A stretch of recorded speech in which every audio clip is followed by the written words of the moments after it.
Okay, so we were discussing equation of straight line and we discussed the various forms. क्या क्या क्या देखे थे? पहला फॉर्म क्या था? y equals to mx plus c. इसको कब यूज कर रहे थे? जब स्लोप फाइंड करना हो, इंटरसेप्ट फॉर्म फाइंड करना हो तब. दूसरा क्या था? ये मेन फॉर्म था, कुछ ऐसा था. तीसरा वाला जो था 2 पॉइंट फॉर्म, वो भी दूसरे वाले जैसा ही था, बस खाली यहाँ पे स्लोप फाइंड करने का तरीका अलग था. स्लोप हम लोग फाइंड कर ले रहे थे y1 minus y2 by x1 minus x2, या फिर y2 minus y1 by x2 minus x2. ठीक है. एंड देन ये सेम सेकेंड वाले फॉर्म को यूज करके इधर इक्वेशन हम लोग फॉर्म कर ले रहे थे. ठीक है, एक क्विक रिवीजन हो गया. अब हम लोग इन्हीं सारे फॉर्म्स को, इन सब को यूज करके we will solve this questions to see कि प्रैक्टिकली कैसे हम ये फॉर्म्स को इंप्लीमेंट कर सकते. देखो क्वेश्चन नंबर 9 क्या बोल रहा है कि the given figure represents the line y equals to x plus 1 and this. मतलब दो लाइन का इक्वेशन दिया हुआ है, बोल रहा है कि दो लाइन को रिप्रेजेंट कर रहा है ये figure. Write down the angles which the line makes with positive direction of x axis. उस एंगल को क्या कहते हैं? The angle which a line makes with positive direction of x axis is called its inclination. तो मतलब दोनों का inclination find करना है एंड हेंस डिटरमाइन थीटा. तो चलो देखो, ये पूरा डायग्राम बेस्ड क्वेश्चन आ गया. पहले डायग्राम बना लेते हैं भाई. ये रहा कोऑर्डिनेट एक्सिस, ये x एक्सिस और ये y एक्सिस. एक लाइन ऐसा है, दूसरा लाइन ऐसा है. ये एंगल थीटा ये फाइंड करना है. इधर वाले लाइन का इक्वेशन है y equals to root 3x plus 1 और माइनस 1 सॉरी. और इधर वाले का इक्वेशन है y equals to x plus 1. तो देखो y equals to x plus 1 जो है, तो इसका स्लोप तो हम लोग क्या बोल सकते हैं? इसका स्लोप क्या हो जाएगा? 1. अगर y equals to mx plus c का फॉर्म रहता है तो x के साथ जो मल्टीप्लाई हो रहा होता है वही स्लोप है. यहाँ x के साथ कुछ मल्टीप्लाई नहीं हो रहा, मतलब 1 मल्टीप्लाई हो रहा है. सो स्लोप इज 1. तो इसका मान लेते हैं ये एंगल जो है, let us consider this angle to be, कुछ नाम दे दो, कुछ भी नाम बोलो. ए नहीं नहीं पागल है, ये थोड़ी ना होता है. अल्फा लिख देते हैं. these are symbols, nothing else. तो कैन वी से कि tan alpha is equals to 1. एकदम बेसिक में जाओ. स्लोप क्या होता था? tan theta. थीटा ये वाला एंगल होता था जो पॉजिटिव एक्सिस के साथ बनाता था. सो tan अल्फा इज 1. अब tan का वैल्यू 1 कब आता था? 45 डिग्री के लिए. सो कैन वी से tan alpha is tan 45 degree. तो अल्फा का वैल्यू क्या आ गया? हाँ हाँ एकदम सही, 45 डिग्री. ठीक है.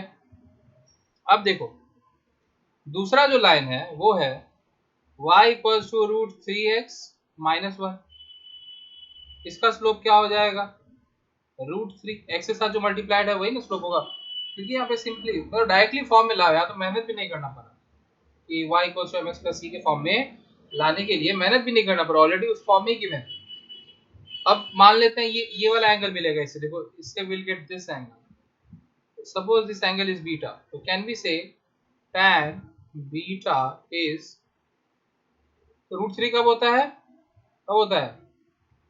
हाँ 60 डिग्री के लिए. तो बीटा का वैल्यू क्या हो जाएगा? 60 डिग्री. तो अब देखो ये दो एंगल मिल गया. बोला था ना कि find the angle which this line make with the positive direction of X axis. मिल गया, दोनों एंगल मिल गया. अब हम लोगों को थीटा फाइंड करना है. So in order to find theta, if you look at this diagram it is similar to this. देखो ध्यान से, ये एक ट्रायंगल है. हम लोग जानते हैं कि एक्सटर्नल एंगल, ये जो एंगल है इसको एक्सटर्नल एंगल बोलते हैं ना. External angle is equivalent to, मान लो कि ये अल्फा है, अल्फा बीटा नहीं लिखते हैं, ए भी लिखते हैं. ये एंगल ए है, ये एंगल बी है और ये एंगल सी है. तो हम लोग जानते हैं कि external angle is equivalent to sum of two opposite interior angles. A will be equals to B plus C. ठीक है. सेम कंसेप्ट यहाँ बोल सकते हैं कि beta is equivalent to this, beta is equivalent to alpha plus theta. देखो opposite interior angle है ना. So what will say beta is equivalent to alpha plus theta.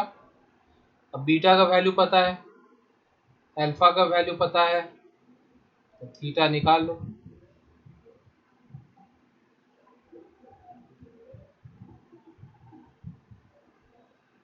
Is that clear? Okay, now see question number 11. It says that given a comma 2a lies on y by 2 equals to 3x minus 6. मतलब कि ये जो point है ये इस line पे लाई करता है। बोर्ड है फाइंड ए। मैंने बताया था ना कि अगर कोई भी पॉइंट किसी लाइन पे लाई करता है तो उसके कोऑर्डिनेट्स उसके इक्वेशन को सपोर्ट करेंगे, फेवर करेंगे। तो इसका मतलब क्या होगा कि since this point lies on the given line, तो हम लोग y की जगह पे इसका y कोऑर्डिनेट बैठा देंगे और x के जगह पे उसका x कोऑर्डिनेट बैठा देंगे। नाउ यू सिंप्लीफाई इट, ठीक है। So we will get 4a equals to 12 or and a equals to 3. See, we got the value of a. The similar kind of question is question number 10.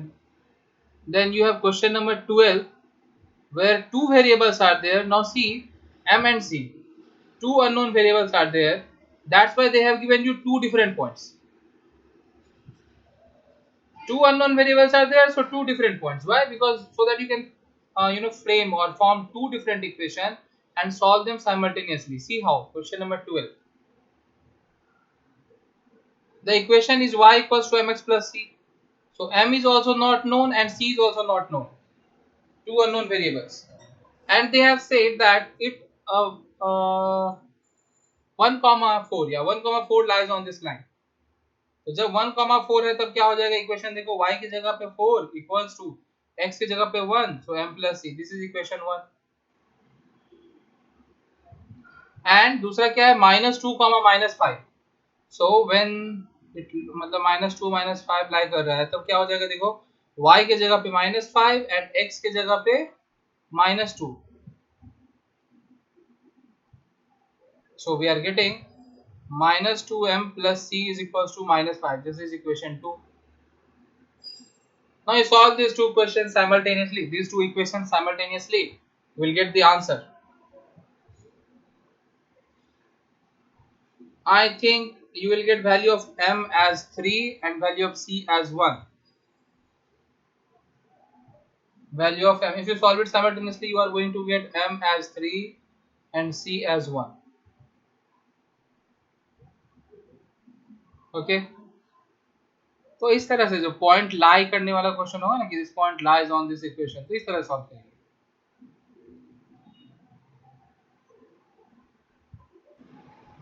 Now see question number 15. It says that find the equation of a straight line whose inclination is 60 degree. So if inclination is 60 degree, then the slope will be tan 60, मतलब कि √3, and it passes through the point 0, -3. तो लिख लो y minus y1 equals to m into x minus x1. Here m is slope को हम लोग m से represent करते हैं, m is √3, तो values बैठा दो y minus -3, so it will become y plus 3, √3 times x minus 0, so we are getting y equals to √3x minus 3. This is the equation. Similarly, if you see question number 16, उसमें खाली gradient निकालना है, मतलब खाली slope निकालना है, तो मैंने स्लोप निकालना तुम लोगों को सिखा ही दिया है। Next question, let us solve question number 19.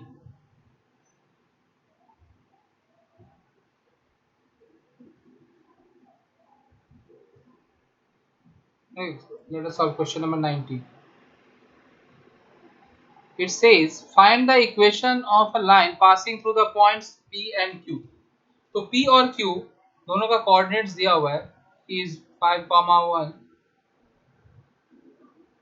and Q is say 1, -1. बोल रहा है कि इस लाइन का इक्वेशन निकालना। तो कैसे इक्वेशन निकालेंगे, पहले स्लोप फाइंड कर लेते हैं। स्लोप ऑफ गिवन लाइन, पूरा स्टेटमेंट अच्छे से लिखना कि स्लोप ऑफ गिवन लाइन या स्लोप ऑफ पी क्यू, ठीक है, विद इन ब्रैकेट एम क्या हो जाएगा देखो, y1 माइनस y2, तो 1 minus minus 1 by x minus x1 minus x2, y1 minus y2 by x1 minus x2, so we are getting 2 by 4 मतलब कि half. So this is the slope. Now you can use any one of these points to obtain the equation.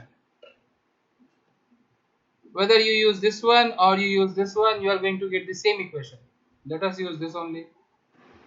तो क्या हो जाएगा देखो, y minus y1 which is 1 equals to m is half, x minus x1 is 5. तो क्या आ रहा है देखो, ये 2 को ना इधर क्रॉस मल्टीप्लाई कर देते हैं, तो 2y minus 2 equals to x minus 5. If you rearrange it, you will get x minus 2y is equals to 3. This is the equation, required equation. अब देखो वापस से क्वेश्चन आएगा, देखते हैं क्या बोलता है क्वेश्चन में। Hence, so that the points P, Q and R are collinear. देखो P, Q पॉइंट तो दिया हुआ था, now they have given us a third point named R. R क्या है 11,4. R is 11,4. बोल रहा है कि P, Q, R collinear है। P and Q, obviously P and Q lies on the same line. P and Q are lying on the same straight line. Check करना है कि R क्या उस सेम लाइन पे लाई करता है। अगर R सेम लाइन पे लाई करता है तो कोलिनियर होगा, वरना नहीं होगा। तो R को अगर R इस लाइन पे लाई करता है तो इसका मतलब R will have to support this equation, जो उस लाइन का इक्वेशन है उसको। तो हम लोग executing R in above equation ऐसे लिख लेना।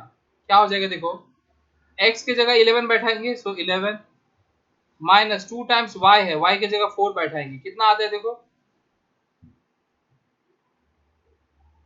3 आया, which is equals to 3, RHS इसके बराबर आ गया ना। So since this line, I mean this point, since this point satisfies this line's equation, मतलब हो गया कि ये point जो है वो straight line पे lie कर रहा है, and since it is lying on that straight line, we can say that P, Q, R are collinear. ठीक है, मतलब देखो क्योंकि R इसके इक्वेशन को फेवर कर रहा है, इसका मतलब ये R जो है वो इस पॉइंट पे लाई कर रहा है, इस लाइन पे लाई कर रहा है, और इस लाइन पे लाई करने का मतलब हो गया कि P, Q और R तीनों कोलिनियर हो गए, because they all are lying on the same straight line. ठीक है, so here P, Q and R are collinear. ठीक है,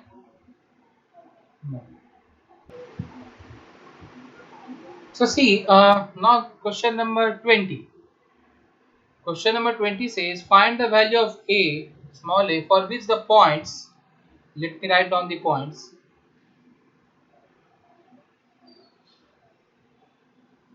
point is a comma 3, b is 2 comma 1 and c is 5 comma 8.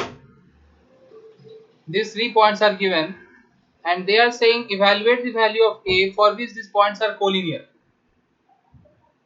तो अभी तो क्या 19 नंबर वैसे ही तो करना है, उसमें क्या था 2 पॉइंट दिया हुआ था, इक्वेशन निकाले और फिर तीसरा बैठाए उसको सपोर्ट कर गया तो बोले कि हाँ कोलिनियर है, अभी कुछ वैसा ही है। तो हम लोग क्या कर सकते हैं, अगर और इस अगर ये तीनों कोलिनियर है बोल दिया है और इसका इक्वेशन भी फाइंड करने बोला, ठीक है, तो कोई बात नहीं, देखो क्या कर सकते हैं हम लोग, एक तो कोलिनियर बोला है तो हम लोग वो डिस्टेंस फॉर्मूला को यूज करके भी ए फाइंड कर सकते हैं कि होगा ना A B plus 2 smaller side का addition is equivalent to third side, ऐसा कुछ सेक्शन फॉर्मूला भी यूज कर सकते हैं, बट यहाँ पे हम लोग चलो इक्वेशन यूज करेंगे जो सबसे इजी पड़ेगा। क्या करेंगे हम लोग, पहले स्लोप निकाल लेते हैं। स्लोप किसको यूज करके निकाल लो, जिसमें वेरिएबल है ना उसी को यूज कर लेते हैं, मतलब ये पॉइंट और ये पॉइंट को यूज करके हम लोग स्लोप फाइंड कर लेते हैं, ठीक है। तो बोल सकते हैं कि स्लोप ऑफ, या फिर ऐसे भी लिख सकते हैं देखो कि slope of A B will be equals to slope of B C, ऐसे भी तो लिख सकते हैं। स्लोप ऑफ ए बी, अगर ये ए बी और सी तीनों सेम लाइन पे लाई कर रहा है, तो whether I find slope of A B और I find slope of A C और I find slope of B C, सब तो एक ही आएगा, सबका स्लोप तो सेम ही आएगा। ठीक है, क्योंकि हम लोग ए बी का स्लोप फाइंड करने का मतलब हो गया कि उस स्ट्रेट लाइन का स्लोप फाइंड करें। ठीक है, तो वो स्ट्रेट लाइन का स्लोप हम ए सी को यूज करके फाइंड करें या ए बी को यूज करके फाइंड करें या बी सी को यूज करके फाइंड करें, क्या ही फर्क पड़ता है, वैल्यू तो उतना ही आएगा। तो हम लोग बोल ही सकते हैं ऐसे कि slope of A B will be equal to slope of B C. Slope of A B क्या हो जाएगा, देखो y minus y1, sorry, y1 minus y2 by x1 minus x2 equals to slope of bc कैसे find करेंगे, same तरीका y1 minus y2 by x1 minus x2। ठीक है,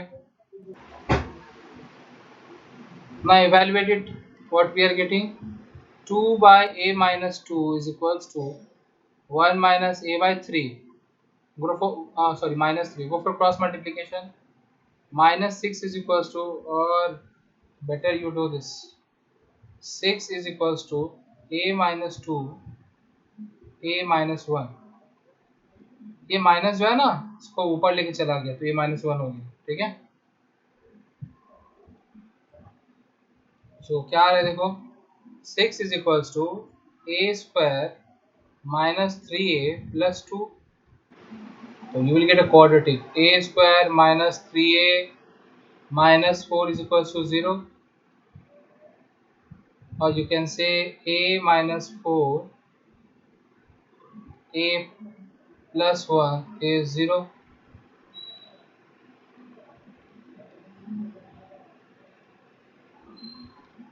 So value of a is either 4 or minus 1. There will be two values of a. One is 4 and the other is minus 1. Okay. Now you use any one of them. You find the slope.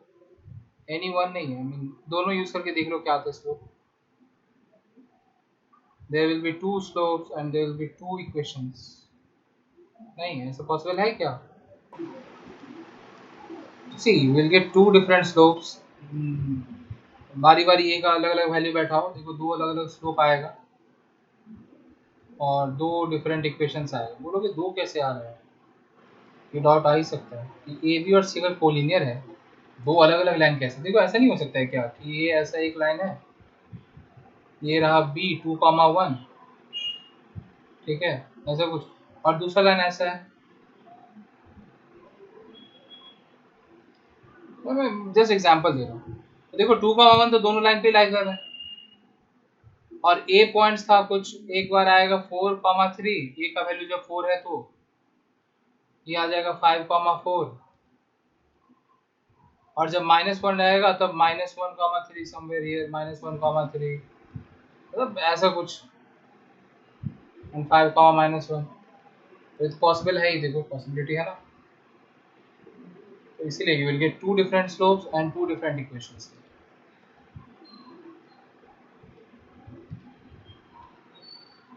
So evaluate it, पहले A को लिख लो 4,3 and B 2,1, पहले इसको use करके slope निकालो और equation निकालो। ए क्या गिवन था, ए था a,3, ए की जगह 4 बैठा लिया, स्मॉल ए की जगह 4 बैठा लिया, तो स्लोप क्या हो जाएगा देखो, slope will be 3 minus 1 by 4 minus 2, मतलब कि 1, और जब ए का वैल्यू हम लोग बैठा तो यहाँ पे इक्वेशन क्या हो जाएगा, इक्वेशन फाइंड कर ही लेते हैं, y minus y1, I am using this point only, equals to m into x minus x1. So we are getting it as x minus y equals to 1. Now see, if I use a as, if I write a as -1,3 and b को वैसे 2,1, तो अब slope find करो कितना आ रहा है, 3 minus 1 by -1 minus 2, मतलब कि 2 by -3 or you can say minus 2 by 3.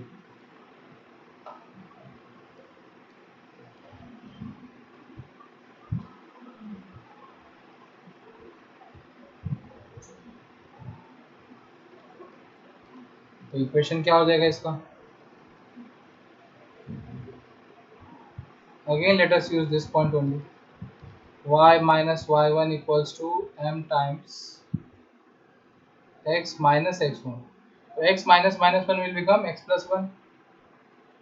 So we are getting 3y minus 9 equals to minus 2x minus 2. So it will be 2x plus 3y is equals to 7. So there will be two lines. One is this and the other is this. Okay. Now see, you would be wondering that point number C जो है, जो point C दिया हुआ है, उसको हम लोग बस खाली स्लोप का रिलेशन फाइंड करने के लिए यूज किए थे और a का वैल्यू फाइंड करने के लिए, उसको यूज ही नहीं किया. Does not matter whether you use AB or AC, ठीक है, और BC, you'll get the same answer. It does not matter. You are going to get the same equations. Try कर लेना अलग अलग, मजा आएगा. So this is how you will solve these questions. We'll discuss few more questions in the upcoming sessions. Till then, keep watching and keep learning. Thank you.